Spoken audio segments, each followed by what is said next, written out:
अस्सलामुअलैकुम वरहमतुल्लाहि वबरकातुहू। नाज़रीन, आज के वीडियो में मैं आपको बताने वाला हूँ कि जो नमाज में आप अत्तहियात, दरूद इब्राहीम और दुआए मासूरा जो पढ़ते हैं, तो ये नमाज के अंदर अत्तहियात का पढ़ना कैसा है, यानी कि अत्तहियात पढ़ना फ़र्ज़ है कि अत्तहियात पढ़ना सुन्नत है कि अत्तहियात पढ़ना वाजिब है, या दरूद शरीफ का पढ़ना कैसा है, ये सुन्नत है कि फ़र्ज़ है कि वाजिब है, क्या है। या दुआए मासूरा जो आप पढ़ते हैं, तो ये दुआए मासूरा नमाज में इसका पढ़ना कैसा है और क्या है, ये फ़र्ज़ है कि वाजिब है कि सुन्नत है। तो आज का वीडियो मैं इसी टॉपिक पर लेकर आया हूँ। आपसे गुजारिश है कि हमारे वीडियो को गौर से सुनें, गौर से देखें और समझने की कोशिश करें और सीखने की भी कोशिश करें, क्योंकि मैं अत्तहियात और दरूद शरीफ और दुआए मासूरा ये मैं आपको पढ़कर मैं आपको बताऊंगा। और जिस भाई को याद नहीं है, जिस बहन को याद नहीं है, तो उसे चाहिए कि जल्द से जल्द जो है सीख लें, क्योंकि अल्लाह की बारगाह में जब अल्लाह तबारक व तआला आपसे पूछेगा, तो अल्लाह की बारगाह में कोई बहाना नहीं चलेगा कि हमें नहीं आता था, क्योंकि सिखाने वाला मौजूद है। किसी भी तरीके से, या तो आप वीडियो के ज़रिए सीखें सुनकर, या आप जो है आपके पास अगर किताब है तो किताब के ज़रिए जो है याद करके सीख लें। किसी भी तरीके से आपको सीखना है। आइए मैं आपको बताता हूँ कि 2 रकात नमाज की अगर आपने नियत की, या 4 रकात नमाज की आपने नियत की, आप कायदे में बैठें, तो कायदे में बैठने के बाद जो है आप क्या पढ़ेंगे, अत्तहियात पढ़ेंगे। अब मैं आपको बताता हूँ कि अत्तहियात का पढ़ना ये क्या है। तो नाज़रीन गौर से सुनें, अत्तहियात का पढ़ना नमाज में ये वाजिब है।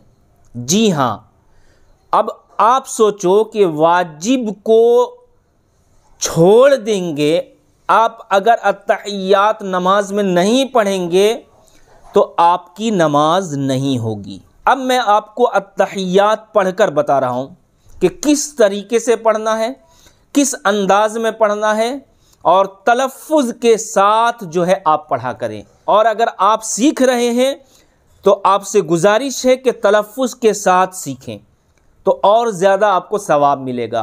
अत्तहियातु लिल्लाहि वस्सलावातु वत्तय्यिबातु अस्सलामु अलैका अय्युहन नबिय्यु व रहमतुल्लाहि व बरकातुहू अस्सलामु अलैना व अला इबादिल्लाहिस सालिहीन अशहदु अल्ला इलाहा इल्लल्लाहु व अशहदु अन्ना मुहम्मदन अब्दुहु व रसूलुहु। इस अंदाज में आप जो है अत्तहियात पढ़ेंगे। आप जब अत्तहियात पढ़ लेंगे नमाज में, तो फिर आपको क्या पढ़ना है, फिर आपको दरूद इब्राहीम पढ़ना है। ये याद रख लीजिए।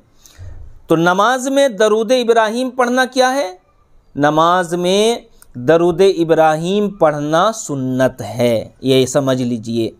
नमाज में दरूद इब्राहीम पढ़ना सुन्नत है। किस तरीके से पढ़ेंगे, आप गौर से सुने। अल्लाहुम्मा सल्ली अला मुहम्मदिन व अला आलि मुहम्मदिन कमा सल्लैता अला इब्राहीम व अला आलि इब्राहीम इन्नका हमीदुम मजीद। अल्लाहुम्मा बारिक अला मुहम्मदिन व अला आलि मुहम्मद कमा बारकत अला इब्राहीम व अला आलि इब्राहीम इन्नका हमीदुम मजीद।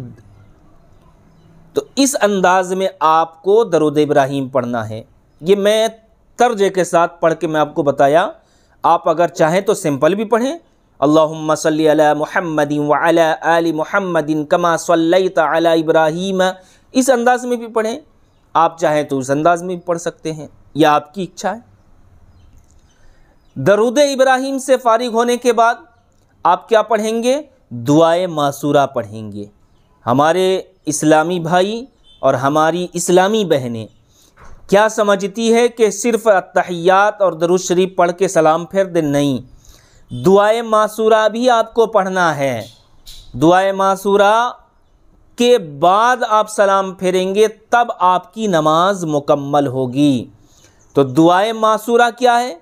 दुआए मासूरा का पढ़ना नमाज में ये भी सुन्नत है। मैं आपको पढ़ के बता रहा हूँ, आप गौर से सुने।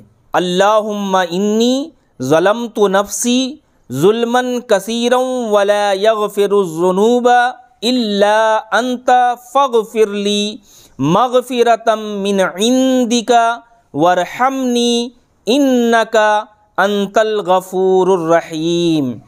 ये दुआए मासूरा था और दुआए मासूरा का पढ़ना नमाज में ये सुन्नत है। ये पढ़ने के बाद फिर आप सलाम फेरेंगे। ये मैंने आपको बताया, इसे सुनकर ज़रूर सीखें और इस वीडियो को अपने दोस्तों अहबाब में ज़रूर शेयर करें। आपसे गुजारिश है कि हमारे चैनल को ज़रूर सब्सक्राइब करें। अस्सलामु अलैकुम व रहमतुल्लाहि व बरकातुहू।